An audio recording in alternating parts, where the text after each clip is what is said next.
There's the rumor that OTF Vonnie is cooperating. Yep. Lil Durk is currently fighting for his life right now, and one of his day ones just switched up for a 25-year plea deal offer from the feds. What's good, everybody? Welcome back to the channel. Today, we're diving deep into one of the most shocking betrayals in hip-hop history. We're talking about how Lil Durk's own day, one homie, OTF Vonnie, has allegedly turned his back on the man who made him everything he is today. This isn't just another street story. This is about loyalty, betrayal, and how the feds are using Durk's own circle against him. Make sure you hit that like button and subscribe, because this story is about to blow your mind. So here's where this whole story gets crazy. According to multiple sources, including Chicago's own Trenches News, when Lil Durk and his co-defendants showed up to court recently, there was one notable absence: OTF Vonnie. Now, you might think he was sick or had some legal issue, but the reality is much more sinister. Word on the street is that Vonnie has been moved to a completely different facility, possibly under witness protection, because he's cooperating with the federal government. Think about that for a second. While Durk, DD, Boogie, and the rest of the crew are sitting in that courtroom fighting for their lives, the one person who arguably played the most critical role in this alleged murder-for-hire plot is nowhere to be found. That's not a coincidence, fam. That's the feds protecting their star witness. Trenches News broke it down perfectly when he said Vonnie wasn't just absent, he's been completely relocated. They moved this man across the country to Rhode Island, far away from any potential retaliation or influence. When the feds move you like that, it means one thing: you're talking, and you're talking loud. This situation's gotten, well, I don't know. You would say it got more dicey, but you don't really know what's happening right now because you're just hearing a bunch of stuff, but it hasn't been confirmed. So there's the rumor that OTF Vonnie is cooperating. Yep. The fact that Vonnie was absent from such a crucial court date speaks volumes about what's really happening behind the scenes. Federal prosecutors don't just randomly move defendants to different facilities. They do it when that person has become a valuable asset to their case, someone who needs protection because they're providing information that could put dangerous people away for life. Now, for those who don't know, OTF Vonnie, real name Kayvon London Grant, isn't just some random associate. This man is King Von's actual cousin and has been in Lil Durk's inner circle for years. We're talking about someone who was trusted with credit cards, someone who was on private jets, someone who had access to the most sensitive operations within OTF. But here's the thing about Vonnie that a lot of people don't realize. This dude was never really built for the streets like that. According to multiple sources, including some explosive revelations from Trenches News, Vonnie was more of a manipulator than a soldier. He was described as someone who would swindle people out their money and flip your money 20 times and then put it back if he can. This wasn't your typical street dude who earned his stripes through violence or loyalty. This was a calculated individual who knew how to work numbers and manipulate situations to his advantage. And that's exactly the type of person who folds when the pressure gets real. Vonnie's background is crucial to understanding why he's the perfect federal witness. Unlike the other defendants who have extensive criminal histories and street credibility to maintain, Vonnie was always more of a businessman than a gangster. He understood profit margins better than he understood street codes. When you're facing life in prison and you don't have that deep-rooted street mentality, cooperation becomes a very attractive option. The federal government loves witnesses like Vonnie because they're articulate, they understand complex financial transactions, and they can explain sophisticated criminal enterprises to a jury in a way that makes sense. Street dudes might mumble through testimony or refuse to cooperate on principle, but guys like Vonnie will break down every detail if it means saving their own skin. But wait, it gets worse. Way worse. Recent revelations have exposed that Vonnie allegedly stole over $300,000 from King Von, and this happened after Von was already dead. Let that sink in. This man stole from his own deceased cousin, the same cousin he's now supposedly seeking revenge for. According to the information that's come out, Vonnie transferred $200,000 from Von's account to a blank account in August, and then had the audacity to steal another $150,000 in October. We're talking about a man who robbed his own blood while that blood was still cold in the ground. Vonnie's dad is saying that Vonnie never got his money.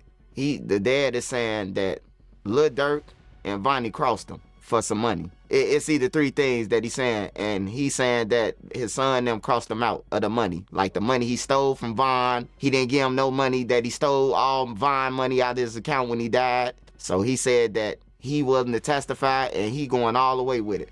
King Von's baby mama and other family members have reportedly confirmed this, with some saying they have proof of these transactions. The family apparently tried to warn Lil Durk about Vonnie's theft, but Durk ignored the signs. They told him Vonnie had been caught on camera leaving the bank with Von's money, but Durk still kept this snake in his circle. This theft reveals everything you need to know about Vonnie's character. This wasn't some desperate act by someone who was broke and needed money. This was calculated theft from someone who had access to Von's accounts and saw an opportunity to enrich himself while everyone was grieving. The fact that he did this while Von's family was planning his funeral shows a level of coldness that's almost sociopathic. What makes this even more disgusting is the timeline. Von died in November 2020, and Vonnie was stealing from him just months later. While Durk was mourning his best friend, while Von's family was trying to process their loss, Vonnie was quietly moving money around and enriching himself off a dead man's accounts. The security footage that allegedly shows Vonnie leaving the bank with Von's money should have been the end of his relationship with OTF. Any normal person would have immediately cut ties with someone who stole from their deceased best friend. But Durk's loyalty, which should be admired in most circumstances, became a weakness that Vonnie exploited. The most heartbreaking part of this whole situation is understanding how much Lil Durk did for Vonnie. This wasn't just some business relationship. Durk treated this man like family. We've seen footage of Vonnie at the famous Icebox jewelry store with both Durk and Von, negotiating deals and handling massive amounts of cash. In one particular video from September 2021, we see Vonnie acting as Durk's negotiator during a major jewelry purchase, carrying stacks of cash and haggling prices on Durk's behalf. 7,000-8,000. When you're making millions, you got millions, you gotta write y'all don't start with that today. YouTube. This man was trusted with hundreds of thousands of dollars, given access to OTF credit cards, and treated like a brother. Durk put Vonnie on private jets, gave him a position of power within OTF, and essentially made him a millionaire through association. Vonnie went from being just another dude from Chicago to flying around the country, staying in luxury hotels and living a lifestyle most people can only dream of. The level of trust Durk placed in Vonnie is evident in every interaction we've seen between them. In the Icebox footage, Vonnie isn't just standing around. He's actively negotiating prices, handling cash, and making decisions on Durk's behalf. That's not something you let just anyone do. That's the kind of responsibility you give to someone you consider family. Durk also gave Vonnie access to OTF's financial infrastructure, credit cards, bank accounts, business decisions. Vonnie was involved in all of it. He wasn't just an employee or an associate. He was essentially Durk's business manager and financial advisor rolled into one. But here's the cold reality. Durk should have listened to the warnings. When Von's family told him about the theft, when they showed him the evidence, when they begged him to cut Vonnie off, Durk chose loyalty over logic. And now that misplaced loyalty might cost him his freedom.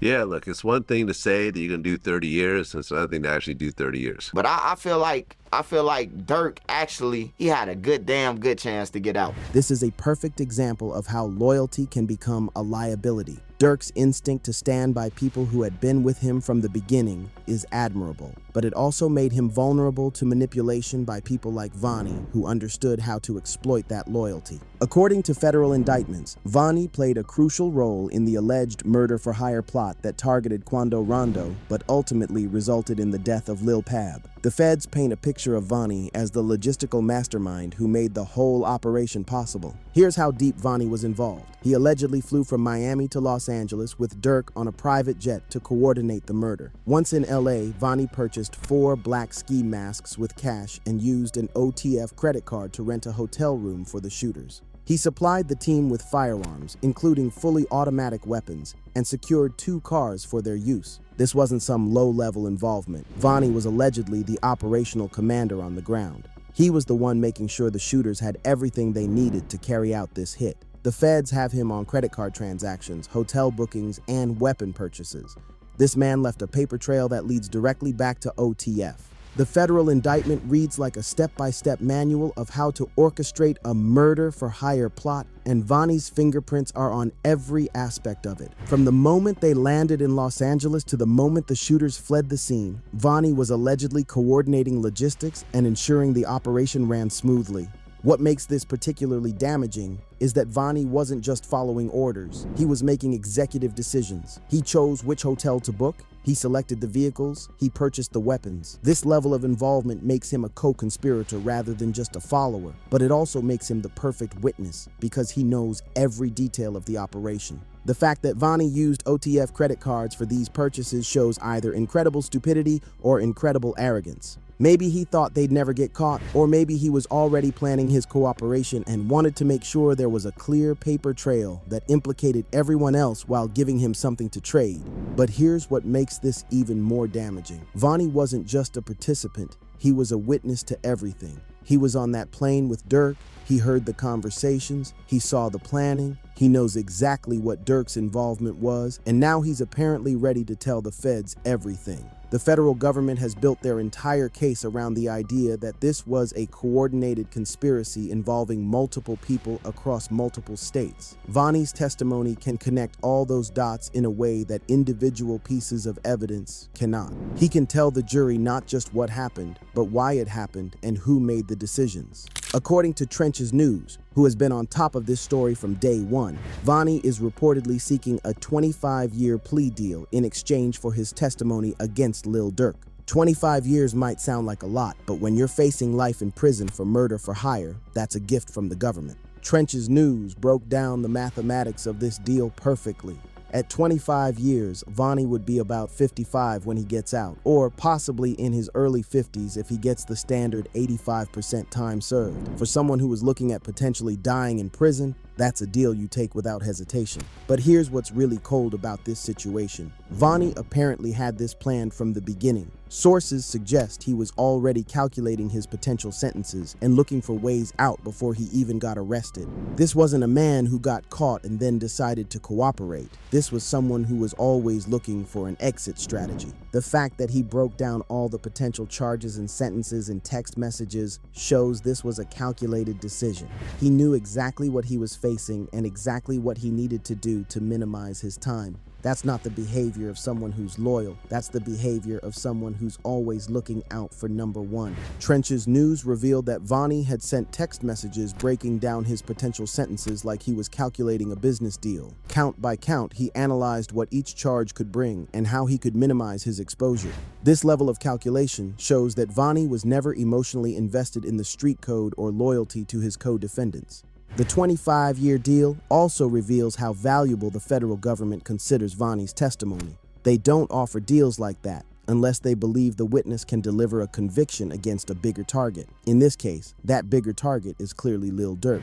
What's particularly cold about this deal is that Vonnie is essentially trading Durk's life for his own freedom. While Durk is facing the possibility of life in prison, Vonnie is negotiating a deal that will have him out in his 50s with potentially decades of life ahead of him. That's not just cooperation, that's complete betrayal of someone who treated you like family. What makes this situation so dangerous for Lil Durk is that the feds don't even need anyone else to flip. Vonnie alone has enough information to potentially put Durk away for life. He was on the plane, he handled the logistics, he saw the planning, and he can testify to Durk's direct involvement in every aspect of this alleged conspiracy.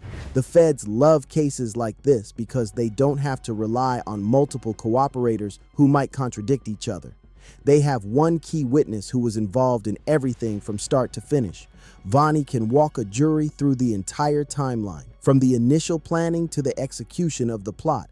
And here's the thing that makes it even worse for Durk. Vonnie doesn't have the same street credibility issues that other potential witnesses might have. He's not some random street dude with a long criminal history. He's Von's cousin, Durk's trusted associate, someone who was given access to the highest levels of OTF operations. When Vonnie takes that stand and tells the jury that Durk personally instructed him to coordinate this murder, that's going to carry weight. The defense can try to attack his credibility by bringing up the theft from Von, but that might actually make his testimony more believable. It shows he has nothing left to lose and no reason to protect Durk. The federal strategy is brilliant in its simplicity. They don't need to prove that Durk pulled the trigger or was even in Los Angeles when the shooting happened. They just need to prove that he was part of the conspiracy, and Vonnie can provide that testimony in devastating detail. Federal conspiracy charges are designed to catch people like Durk, the masterminds who plan crimes but don't necessarily execute them personally.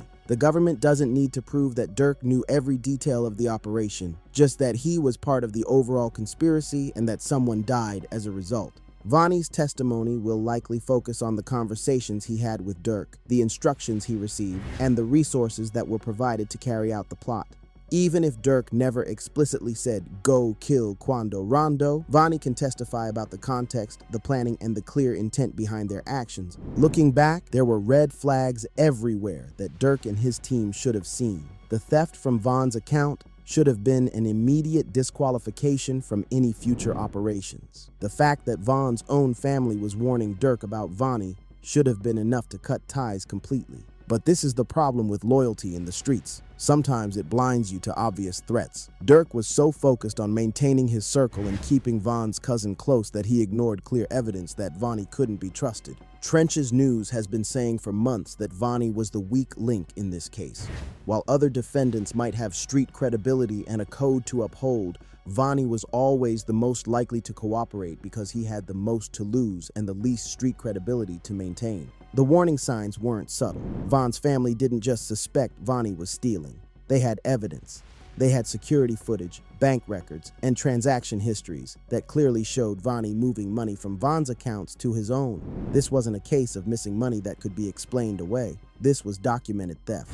When family members are telling you that someone stole from your dead best friend, that should be the end of the conversation. There's no amount of history or loyalty that should override that kind of betrayal. But Durk's decision to ignore these warnings shows how his loyalty became a weakness that Vonnie exploited. The fact that Vonnie continued to be involved in OTF operations after the theft allegations shows either incredible arrogance on his part or incredible naivety on Durk's part. Maybe Vonnie thought he was untouchable because of his relationship with Von, or maybe Durk thought family loyalty trumped everything else. This betrayal goes beyond just the legal implications. It's destroying Lil Durk's legacy in real time. Here's an artist who built his entire brand on loyalty, on keeping it real, on never switching sides. Songs like Loyal Bros and countless tracks about staying solid are now being used against him by someone from his own inner circle. The irony is devastating. Durk spent years rapping about fake friends and snakes in the grass, but he couldn't see the biggest snake was right next to him the whole time.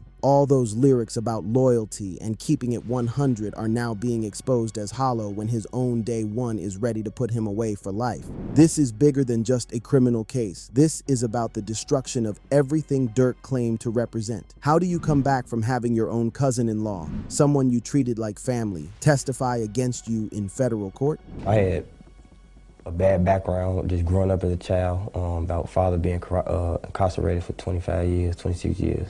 So I had a rough past, but like me moving to Atlanta, I just thought that just changed my whole identity of thinking. The music industry is watching this case closely because it represents everything that's wrong with the current state of hip-hop. Artists achieve massive success but can't leave the street mentality behind. They make millions of dollars but still feel the need to settle scores through violence. Durk's transformation from street rapper to mainstream success story was supposed to be inspirational. He was the voice of his generation, someone who made it out of the trenches and achieved legitimate success. But now that narrative is crumbling as the streets pull him back down. The impact on Chicago's drill music scene cannot be overstated. Durk was one of the few artists who successfully transitioned from drill to mainstream hip-hop while maintaining his street credibility. His downfall sends a message to other artists that no matter how successful you become, your past can always catch up with you. What's particularly telling is how the other defendants are handling this situation. According to reports, DD, Boogie, and the others were actually in good spirits during their court appearance, even laughing and smiling. That might seem strange for people fighting for their lives, but it could indicate they know something we don't. Maybe they're confident in their defense strategy, or maybe they know that Vonnie's testimony isn't as damaging as it appears. But more likely, they're just trying to maintain their composure in an impossible situation. The fact that Vonnie wasn't there speaks volumes. When the feds move a cooperating witness to a different facility, it's because they're protecting their investment. They need Vonnie healthy and safe so he can testify when the time comes. The anonymous jury that's been selected for this case is another bad sign for the defendants. When federal judges order anonymous juries, it's because they believe there's a credible threat to juror safety. That immediately puts the defendants at a disadvantage because it suggests to the jury that these are dangerous people capable of intimidation or violence. Trench's news pointed out that having an anonymous jury essentially tells the jurors that their lives could be in danger just for hearing this case. That creates a presumption of guilt that's almost impossible to overcome. Even before any evidence is presented, the jury knows they're dealing with people who are considered dangerous enough to require special protection. The bigger picture.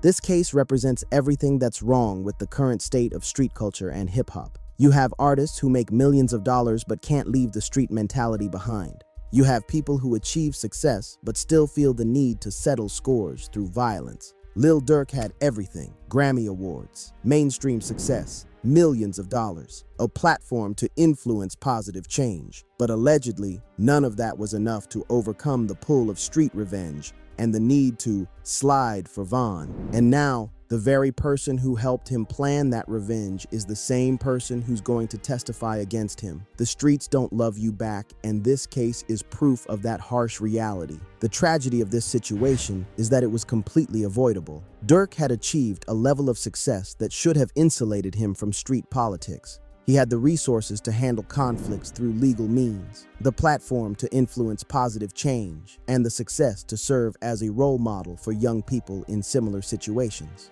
But the pull of loyalty and the need for revenge proved stronger than logic and self-preservation. The same loyalty that helped Durk build his brand and maintain his credibility ultimately became the weapon that his enemies used against him. As we wrap up this deep dive into one of hip-hop's most shocking betrayals, remember that this story is still developing. Vonnie hasn't officially taken the stand yet, and Durk's legal team will have their chance to present a defense, but the writing is on the wall. When your own day one, someone you treated like family, someone you made rich and successful, is willing to testify against you for a reduced sentence, that tells you everything you need to know about loyalty in today's world. This isn't just about Lil Durk and OTF Vonnie. This is a cautionary tale about trust, loyalty, and the consequences of ignoring red flags. Sometimes the people closest to you are the ones most capable of destroying you. The federal government has built a strong case, and with Vonnie's cooperation, they have an insider who can explain every aspect of the alleged conspiracy. Unless Durk's legal team can somehow discredit Vonnie's testimony or prove that he's lying to save himself, this case looks very difficult to win. Make sure you subscribe and hit that notification bell because we'll be following this case closely as it develops. Drop your thoughts in the comments. Do you think Vonnie's testimony will be enough to convict Durk? And what does this say about loyalty in hip-hop today? Until next time, stay safe out there and remember, not everyone in your circle is really in your corner.